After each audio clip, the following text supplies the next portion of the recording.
Sonny lived with his mama in a small house in New Orleans.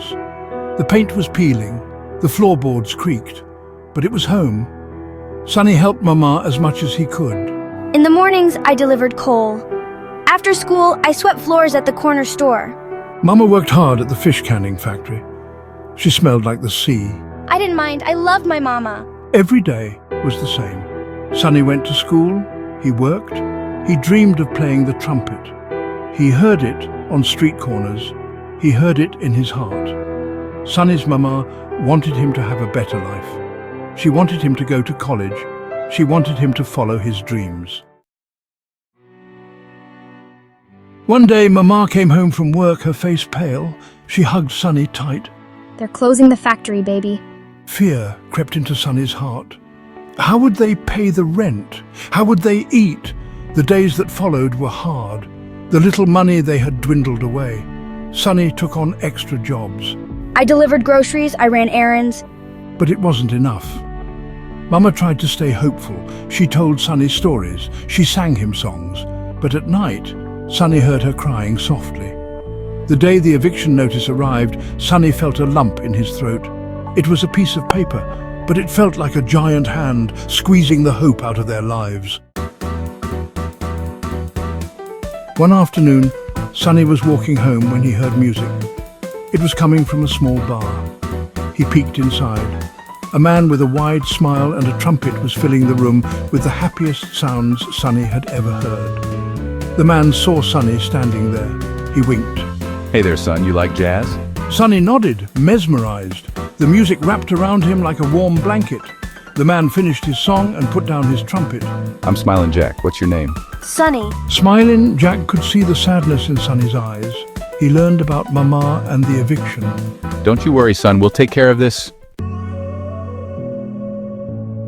Smiling Jack had a plan. We'll have a rent party, he declared. We'll get the whole neighborhood involved. Sonny wasn't sure. Would people really come? Just wait and see, he said with a wink.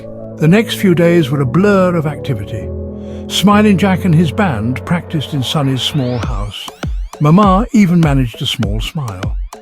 Word spread through the neighborhood. Flyers went up. Sonny went door to door, telling everyone about the rent party. He was nervous, but he remembered Smiling Jack's words. Music brings people together, he had said. It reminds us we're not alone.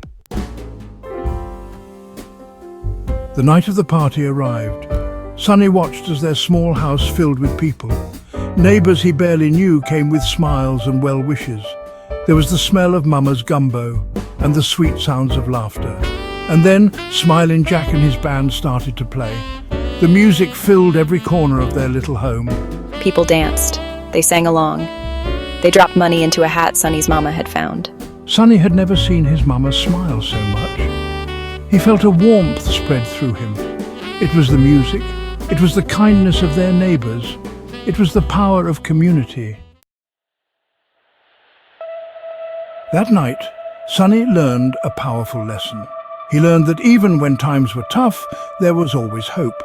He learned that music had the power to heal and to bring people together. And most importantly, he learned that a community could achieve anything when they looked out for each other. The rent party was a success. They raised enough money to pay the rent and then some. But more than that, it filled their home with joy and reminded them that they were not alone. And as Sonny listened to the music, his heart overflowing with gratitude, he knew that he would never forget this night. He would never forget the kindness of Smiling Jack and their community. And he would never stop believing in the power of music.